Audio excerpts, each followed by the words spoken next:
नमस्कार, आप देख रहे हैं न्यूज 24। आपके साथ मैं हूं रवि ठाकुर। शुरुआत करते हैं इस वक्त की बड़ी खबर से। थोड़ी देर में कांग्रेस चुनाव समिति की बैठक होगी। बैठक में राजस्थान विधानसभा चुनावों पर मंथन होगा। उम्मीदवारों के चयन की गाइडलाइन भी तय होगी। बैठक में चुनावी अभियान की रणनीति पर चर्चा होगी। बैठक में सीएम गहलोत के साथ सचिन पायलट भी मौजूद रहेंगे। तो इस साल राजस्थान में विधानसभा चुनाव है और विधानसभा चुनाव की तैयारियों को लेकर कांग्रेस में मंथन शुरू हो गया है।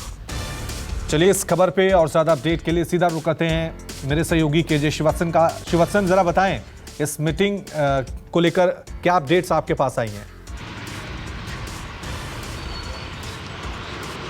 जी देखिए, ये कांग्रेस का राजस्थान कांग्रेस का वार रूम है और इसी वार रूम में यह बैठक शुरू होनी है। हालांकि सुबह 11 बजे यह बैठक शुरू होनी थी, लेकिन अब इसे दोपहर 2 बजे के करीब कर दिया गया है, क्योंकि ऐसा कहा जा रहा है कि यहाँ पर स्क्रीनिंग कमेटी के सदस्य भी यहाँ पर मौजूद होंगे और जिले में जो प्रभारी बना के भेजे गए थे वह अपनी रिपोर्ट लेके आएंगे कि जिलों में पार्टी की स्थिति कैसी है, कौन कौन चुनाव के दावेदार हैं। ऐसे 3 लोगों के नाम आज पीसीसी को देंगे, यहाँ पर चुनाव समिति को देंगे। चुनाव समिति उसे स्क्रीनिंग समिति को कमेटी को देगा और स्क्रीनिंग कमेटी इन 3 नामों में से किसी एक प्रत्याशी को चुनाव के लिए चुनेगी कि किसे अधिकृत रूप से टिकट दिया जाना। तो आज की बैठक काफी अहम मानी जा रही है। इसके अलावा यहां पर चुनाव की रणनीति, क्योंकि देखिए अब चुनाव के लिए बहुत ज्यादा वक्त नहीं बचा है। इस साल के आखिर में विधानसभा के चुनाव है। बीजेपी वैसे भी देखा जाए तो पूरी तरह चुनावी मोड में। ऐसे में सत्तारूढ़ कांग्रेस किस तरह से चुनावी मोड पे जाए और किस तरह से बीजेपी की जो परिवर्तन यात्रा सितंबर के पहले हफ्ते से शुरू हो रही है उसका करारा जवाब दिया जाए। किस तरह अशोक गहलोत सरकार की योजनाओं को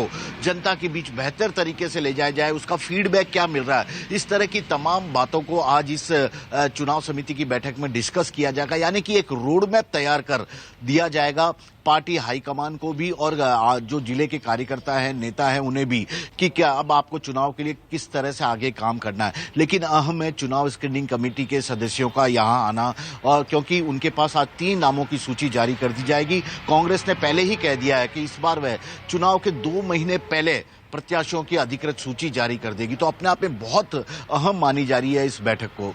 लेकिन यहाँ पे एक बड़ा सवाल ये बनता है कि गहलोत की स्थिति थोड़ी मजबूत नजर आ रही है। बीजेपी की स्ट्रेटेजी क्या है इस बार राजस्थान विधानसभा चुनाव को लेकर? वसुंधरा राजे को जिस तरह से आउट किया गया है तमाम कमेटियों से, आगे क्या लग रहा है आपको? जी देखिए, वसुंधरा, ऐसे उम्मीद की जा रही थी कि बीजेपी जब चुनाव मैनेजमेंट कमेटी और यहाँ पर जो घोषणा पत्र मैनिफेस्टो कमेटी का ऐलान करेगी तो उसमें कहीं ना कहीं वसुंधरा राजे की भूमिका तय की जाएगी कि चुनाव में उन्हें किस तरह से पार्टी उपयोग में लाना चाहती है। इन दोनों ही कमेटी में उनका नाम नहीं था। इसके अलावा उन्हें चुनाव में इस बार मुख्यमंत्री पद का चेहरा भी नहीं बनाने का बीजेपी ने फैसला किया। इसके बाद एक बात साफ हो गई, न तो वसुंधरा राजे के चेहरे पर और न ही 2 बार की मुख्यमंत्री के तौर पर उन्होंने जो काम किया उन योजनाओं के आधार पर बीजेपी चुनाव मैदान में उतरेगी। केवल इस बार का जो चुनाव है पीएम नरेंद्र मोदी के 9 साल की योजनाओं के आधार पर चुनाव लड़ा जाएगा। पीएम मोदी के चेहरे पर बीजेपी चुनाव मैदान में उतरेगी। वहीं राजस्थान में कांग्रेस अशोक गहलोत सरकार के पिछले 4.25 साल के कार्यकाल के को जिस तरह की योजनाएं बनाई गई है उनके आधार पर चुनाव मैदान में उतरेंगे। इसके अलावा भारत जोड़ो यात्रा जैसे कई विषय के मुद्दे पर भी यहां पर चुनाव मैदान में कांग्रेस उन्हें जनता के बीच में लेकर जाएगी।